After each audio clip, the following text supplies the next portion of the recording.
importantly, how are the children? Good. Amazing to see you.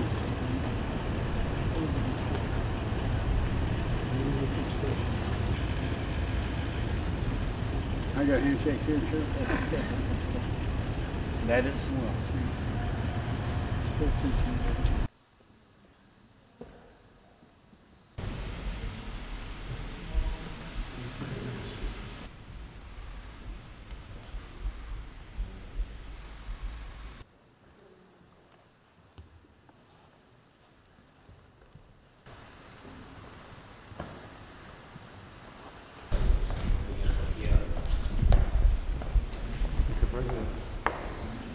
You still have those biceps. Good to see you. Good to see you, Mr. President. Thank you. Count even my 8th time. Well, it's never enough. I'm looking for a passport.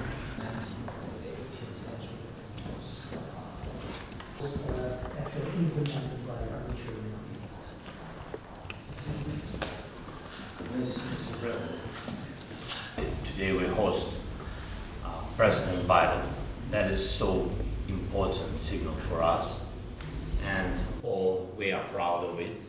Thank you very much for coming, Mr. President. That is a huge moment of supporting of the Ukraine. And what can I say? I really appreciate that President Biden, American society, being from the very beginning of this tragedy, from the very beginning of this full-scale war, from the first days being together with us.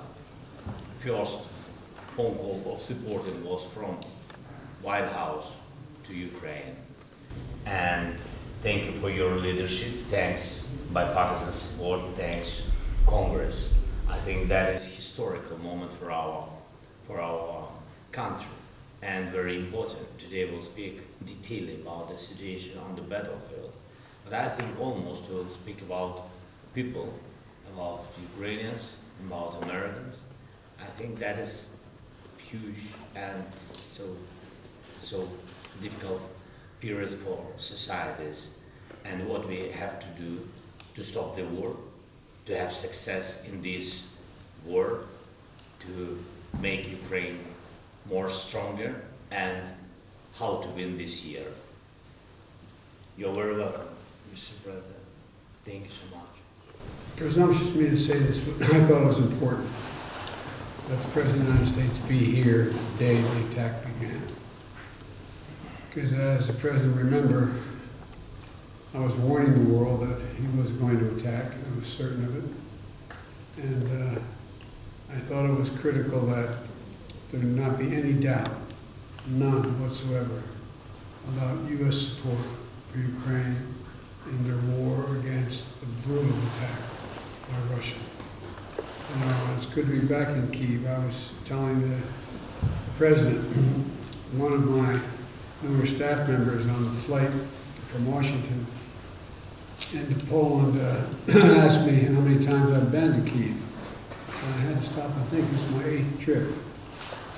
And much has changed. Much of it bad with the invasion, but also the Ukrainian people have stepped up in a way that few people ever have in their defense, and have apparently also embraced the notions of democracy. No longer discussions about whether or not certain privileged people have control. And and I bring greetings and goodwill from the members of Congress, and you made a very good impression, as you know, when you spoke there last. And for all the disagreement we have in our Congress on some issues, there is significant agreement on support for Ukraine. Because this is so much larger than just Ukraine. It's about freedom and democracy in Europe. It's about freedom and democracy writ large. And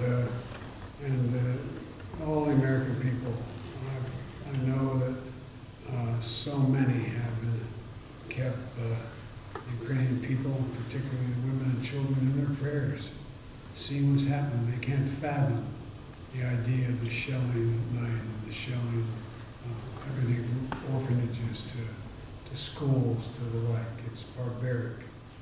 And I'm here to show our unwavering support for the nation's independence, their sovereignty, and territorial integrity. And today, I hope we're going to have a chance to discuss how the United States and our allies, by keeping constant contact with and our partners, can most effectively support you and your cause, Mr. President.